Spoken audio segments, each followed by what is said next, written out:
चलता रहूंगा पथ पर, चलता रहूंगा पथ पर, तो चलने में माहिर बन जाऊंगा, चलने में माहिर बन जाऊंगा।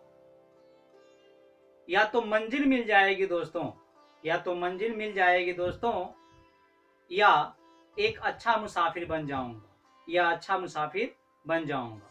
दोस्तों मैं राजीव कुमार आपका अपने YouTube channel Rajiv study centre में स्वागत करता हूं।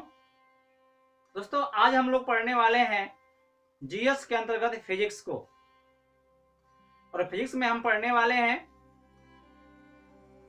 मानव नेत्र। और किसी भी वनडे एग्जाम में जहां पे जीएस आता है, सामान्य विज्ञान आता है, जनरल साइंस आती है दोस्त, वहां मानव नेत्र से प्रश्न भी आता है, और एक नहीं कई प्रश्न आते हैं। हम देखेंगे प्रश्न क्या क्या आ सकता है दोस्तों। तो आइए हम इसे देखते हैं, मानव नेत्र क्या होता है, इसका फंक्शन क्या होता है। तो आप वीडियो को पूरा देखें और वीडियो में क्या कही गई है वो समझने का प्रयास करें। ये वीडियो आपको बहुत ही महत्वपूर्ण होगा। आइए देखते हैं दोस्त ये मानव नेत्र का एक डायग्राम है। मानव नेत्र कुछ ऐसा ही होता है देखने में दोस्तों। ये गोलक, नेत्र गोलक होता है। ये जो आकार देख रहे हैं आप, इसका जो व्यास होता है लगभग 2.3 सेंटीमीटर की होती है। इसके जो अंग है उसे कुछ नाम है दोस्त। देखिए क्या क्या नाम है। जो बिल्कुल देख रहे हैं, जो बाहरी लाइन है, जो बाहरी लाइन है दोस्त, इसको हम दृष्टिपटल बोलते हैं या रेटिना बोलते हैं। दृष्टिपटल बोलते हैं दोस्त या रेटिना बोलते हैं। और जो अंदर गोलक के जो अंदर तरफ एक लेयर होती है, एक झिल्ली नुमा पर्दा होता है दोस्त, ये वास्तव में आप नेत्र का द्विविमीय देख रहे हैं दोस्त, 2 डायमेंशनल देख रहे हैं। क्योंकि ये चपटा बना हुआ है। यह वास्तव में कैसा होगा, ऐसा होगा, गोल होगा, इस तरह का गोल होगा, जैसे देख रहे हैं आप, ऐसा होगा दोस्त। और जो ये हमारा लेयर है, जो हमारा ये पाम हथेली है, जो हथेली का स्किन है दोस्त, ये ऐसा फैला रहेगा चारों तरफ। वो क्या होगा, वो ये लेयर है दोस्त, इसे हम बोलते हैं, सॉरी दोस्त, जो अंदर वाला उसको हम बोलते हैं रेटिना या दृष्टिपटल, और जो बाहर वाला है दोस्त उसे हम बोलते हैं दृढ़पटल। उसे बोलते हैं दोस्त दृढ़पटल। ये क्या आपका है, ये है दृढ़पटल। फिर सुन लीजिए इसको दोस्त। जो अंदर साइड जो लाइन ब्लैक बना हुआ है, ये वास्तव में लाइन नहीं होती दोस्त, झिल्ली होती। जैसे में आपका आंख का गोला ठीक ऐसे होगा, और जो हमारे हाथ का जो स्किन है दोस्त, अंदर का जो स्किन है, वो स्किन क्या है, वही स्किन झिल्ली नुमा चारों तरफ फैला हुआ है, और वही झिल्ली आंख के अंदर जो होती है ऐसा ही फैला रहेगी दोस्त। उस झिल्ली का नाम क्या है, दृष्टिपटल। तो आप देखते हैं दोस्त कि जो हथेली का ये स्किन होता है, उस पर पतली पतली लाइनें, रेखाएं बनी होती हैं दोस्त, वैसे ही इस पर भी संवेदनशील लाइनें, संवेदनशील तंत्रिकाएं होती हैं दोस्त। संवेदनशील का मतलब होता है कि जब भी उस पर कोई भी प्रकाश पड़ता है, प्रकाश का प्रतिबिंब पड़ता है, सॉरी प्रतिबिंब, किसी वस्तु का प्रतिबिंब पड़ता है, जो प्रकाश ही होता है, तो वो तुरंत क्या होती है, एक्टिव हो जाती है। और सूचना जो है सारी तंत्रिकाएं मिल करके हमारे मस्तिष्क को देती हैं, और मस्तिष्क अपने हिसाब से चीजों को देखता है, समझता है दोस्त। ठीक है। दृष्टिपटल सबसे बाहरी वाला होता है। अंदर वाला जो झिल्ली होती है दोस्त, वो आपका होता है रेटिना या दृष्टिपटल। दृक् तंत्रिका होती है जो मस्तिष्क तक रेटिना की सूचनाओं को पहुंचाती है, रेटिना के सूचनाओं को मस्तिष्क तक पहुंचाने का काम करती है दोस्त।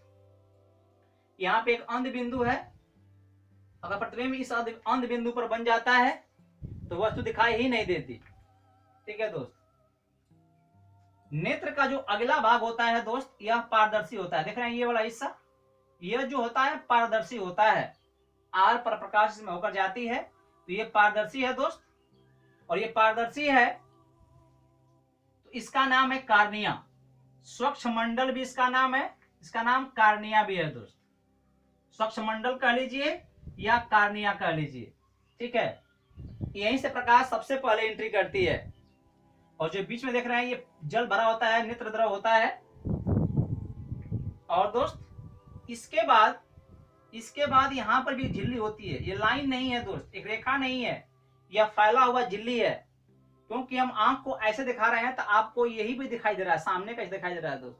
वास्तव में ऐसा करेंगे तो लगेगा कि हाँ, सामने का हिस्सा क्या दिखाई देगा, एक पर्दा नुमा ऐसा दिखाई देगा दोस्त।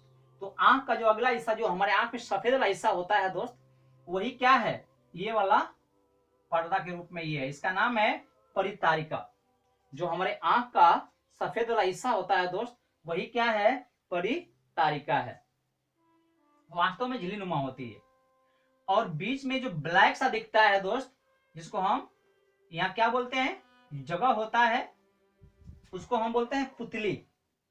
जब कार्निया से प्रकाश प्रवेश करता है दोस्त, तो पुतली से होकर के जो परितारिका के बीच में जगह होता है, परितारिका जो होती है सफेद रंग का होती है और पारदर्शी नहीं होती, तो जो बीच में गैप होता है जहां से प्रकाश प्रवेश करती है अंदर जाने के लिए, उसे हम पुतली बोलते हैं दोस्त। पुतली वहीं से क्या होती है, प्रवेश करती है। और जो ये परितारिका है, सफेद झिल्ली, ये पुतली को छोटा बड़ा करने में, पुतली को छोटा बड़ा करने में इसका भूमिका होता है, परितारिका का दोस्त। जब हम शिथिल अवस्था में होते हैं, मतलब हमारे आंख पर कोई विशेष दबाव या कुछ नहीं होता है, सामान्य अवस्था में होता है दोस्त, तो उस समय ये जो परितारिका होती है शिथिल अवस्था में वो भी होती है, उस पर कोई दबाव नहीं होता, पुतली को एडजस्ट नहीं करती। उस समय पुतली का जो आकार होता है मैक्सिमम होता है, मैंने बड़ा से बड़ा होता है। और उस समय दोस्त हम दूर तक देख पाते हैं, ठीक है, मैक्सिमम तक देख पाते हैं दोस्त, क्योंकि मैक्सिमम प्रकाश आता है। इतना बड़ा पुतली होगा उतना ही प्रकाश उसमें एंट्री करेगा, जितना प्रकाश एंट्री करेगा उतना ही हमको अधिक दूर तक दिखाई देगा, अधिक मात्रा में दिखाई देगा दोस्त। फिर प्रकाश पुतली से प्रवेश होकर के ये मांसपेशियों का बना हुआ एक लेंस होता है, अभिनेत्र लेंस बोलते हैं इसको हम क्या बोलते हैं दोस्त, अभिनेत्र लेंस बोलते हैं, सामान्य नेत्र भी लेंस भी बोल सकते हैं।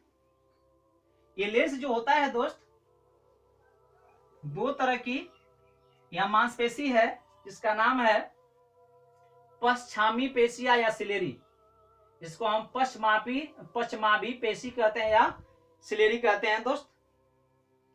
ये सिलेरी क्या करती है, इस लेंस को दबाने का काम करती है।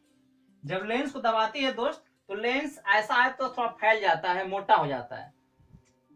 और जब सिलेरी अपनी साम्य अवस्था में होता है, अपनी सामान्य अवस्था में होता है, अपनी शिथिल अवस्था में होता है दोस्त, उस समय लेंस थोड़ा पतला होता है।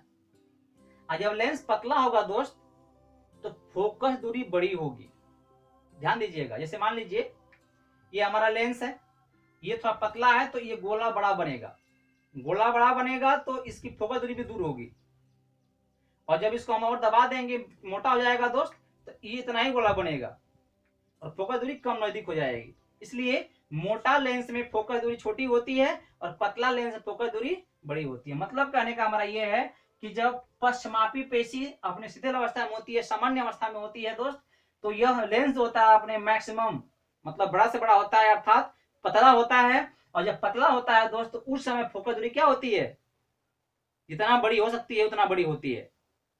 लेकिन जब हम धूप में जाते हैं या बहुत वस्तु को पास रख कर देखते हैं, तो क्या होता है दोस्त, ये लेंस जो है छोटी हो जाती है। छोटी क्यों रहती है, क्योंकि ये अपनी फोकस दूरी को कंट्रोल करती है, फोकस दूरी को लिमिट करती है। क्यों, देखिए दोस्त, इस लेंस द्वारा प्रतिबिंब कहां बनना चाहिए, प्रतिबिंब जो है, जो ये पर्दा है, जो ये मतलब जो ये हमारा रेटिना है, दृष्टिपटल है, वहीं बनना चाहिए, ठीक है। तो जब वस्तु दूर रहेगी दोस्त, वस्तु दूर रहेगी, अगर यही लेंस रहेगा तो फोकस दूरी कहीं और बनेगा, प्रतिबिंब कहीं और बन जाएगा, ठीक है। लेकिन ये लेंस को पतला मोटा करके जो ये पश्चमापी पेशी है, इसके फोकस दूरी को कम बेसी करता रहता है वस्तु के दूरी के हिसाब से दोस्त। वस्तु बहुत दूर है तो ये पतला हो जाएगा, फोकस दूरी बिल्कुल रेटिना पर आएगी कि अनंत की वस्तु कहां रख सके, फोकस प्रतिबिंब बन सके, और फोकस कहाँ, रेटिना पर, तो रेटिना पर प्रतिबिंब बन सके दोस्त। जब रेटिना प्रतिबिंब बनता है तो तुरंत, क्योंकि प्रतिबिंब प्रकाश ही होता है, तो प्रकाश से क्या होता है, एक्टिव हो जाता है, और एक्टिव होकर के सारे तंत्र से काम करने लगते हैं। काम करना मतलब क्या, इसमें जो तंत्र बने होते हैं वह सूचना का मतलब ये है, रंग, आकार, प्रकृति, सबको ये दिमाग तक पहुंचाता है, और दिमाग इसको समझता है और आकृति को अपने अपने हिसाब से एडजस्टमेंट कर लेता है। तो ठीक है दोस्तों, ये मांसपेशी जब खराब होती है तो हमें दूर से दोस्त या निकट से दोस्त हो जाता है, उसको हम आगे पढ़ेंगे। ये हो गया दोस्तों, ये जो बीच में होता है वह जल भरा होता है, एक द्रव जैसा पदार्थ होता है, इसको हम कच्चा द्रव बोलते हैं। ठीक है दोस्त, ये तंत्रिका रेटिना होती है, उस पर जो बने होते हैं तंत्रिकाएं, वह रंग को पहचानते हैं। अगर नेत्र हमारा ना रहे तो हम रंग को पहचान नहीं पाएंगे, अपने इर्द गिर्द होने वाले रंग बिरंगी चीजों को हम एहसास नहीं कर पाएंगे दोस्त। तो नेत्र हमारे अंग का एक क्या है, हमारे शरीर का एक बहुत महत्वपूर्ण अंग है, संवेदनशील अंग है। तो ये है दोस्त, स्वस्थ आंख जो होती है, स्वस्थ आंख की एक सीमा होती है। मतलब कहने का यह है कि दोस्त जो ये सिकुड़ता फैलता है, इसका भी लिमिट होता है, सिकुड़ने का लिमिट होता है। अब ऐसा नहीं कि बहुत सिकुड़ मोटा हो जाएगा, नहीं, सिकुड़ते सिकुड़ते एक लिमिट तक सिकुड़ेगा, उससे ज्यादा सिकुड़ नहीं सकता दोस्त। ठीक है, तो जब वस्तु को हम पास लाते जाएंगे, वस्तु को हम पास लाते जाएंगे नेत्र के, लेंस के, तो क्या होगा, ये जो सिलेरी मांसपेशी है, जो ये आपका पटल है, पछाई पटल है, ये क्या करता है, इसको दबाता जाएगा और लेंस मोटा होता जाएगा, फोकस दूरी कम होती जाएगी दोस्त। लेकिन एक सीमा ऐसा आएगा कि उस सीमा से यदि वस्तु को इधर लाते हैं तो ये अब लेंस की फोकस दूरी और कम नहीं हो सकती दोस्त, और उसके पार वस्तु को लाएंगे हम तो हमारी आंख उसे स्पष्ट देख नहीं पाएगी। अगर आप चाहें तो खुद प्रैक्टिकल कर सकते हैं, अगर बहुत पास वस्तु कर लेते हैं, अक्षर कर लेते हैं अपने आंख के, तो वह आपको धुंधला दिखाई देता है दोस्त। तो एक न्यूनतम सीमा होती है आंख से वस्तु की, कि वहां तक के प्रकाश को, वहां तक के वस्तु को आसानी से देख पाए, वहां तक ये अपनी फोकस दूरी को एडजस्टमेंट कर पाए दोस्त। तो वो कितना होता है, स्वस्थ मनुष्य का 25 सेंटीमीटर होता है। ये प्रश्न बनता है कि स्वस्थ मनुष्य का निकटतम दूरी क्या होगा जहां तक वस्तु स्पर्श दिख पाएगा। इसको हम निकट बिंदु भी बोलते हैं, इसको हम निकट बिंदु भी बोलते हैं दोस्त नेत्र का। ठीक है, तो ये कितनी होती है, 25 सेंटीमीटर होती है।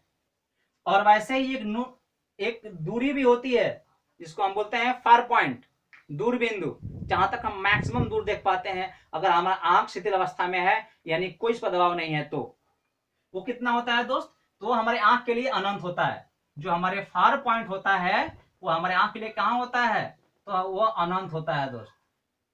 ठीक है, दो बात याद रखिएगा, स्वस्थ मनुष्य निकट बिंदु 25 सेंटीमीटर होता है और फार पॉइंट अनंत होता है। ठीक है, हमारे लेंस के फोकस दूरी को एडजस्टमेंट कौन करता है, तो सिलेरी मांसपेशी करती है दोस्त। इसी को पछामी पटल भी बोलते हैं।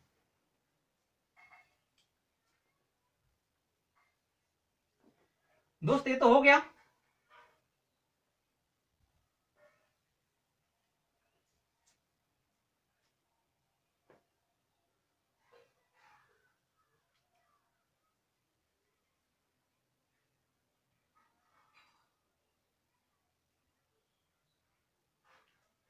अब हम पढ़ेंगे समंजन, समंजन क्षमता।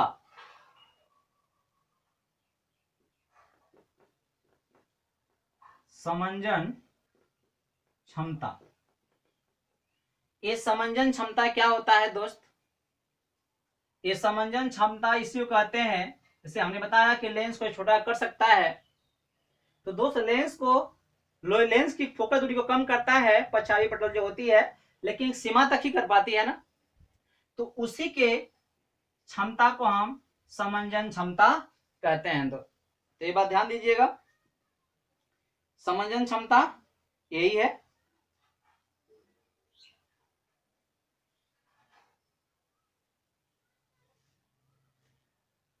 दोस्तों हम लोग नेक्स्ट वीडियो में पढ़ेंगे कि एक ही लेंस से जब प्रतिबिंब बन जा रहा है किसी वस्तु का, तो हमारे पास दो आंखें क्यों होती हैं? एक ही लेंस होता, उससे प्रतिबिंब बन जाता, हम देख लेते। तो फिर दो आंखें क्यों होती हैं दोस्त? ये इंपॉर्टेंट फैक्टर है, शायद आप कभी इसके बारे में नहीं सुने होंगे। इस पर हम बात करेंगे अगले वीडियो में। फिर अगले वीडियो में मिलते हैं दोस्त, और कुछ और टॉपिक पढ़ेंगे। दृष्टि दोष को पढ़ेंगे, संशोधन पढ़ेंगे, पहचान पढ़ेंगे दोस्त। फिर मिलते हैं अगले वीडियो में। धन्यवाद।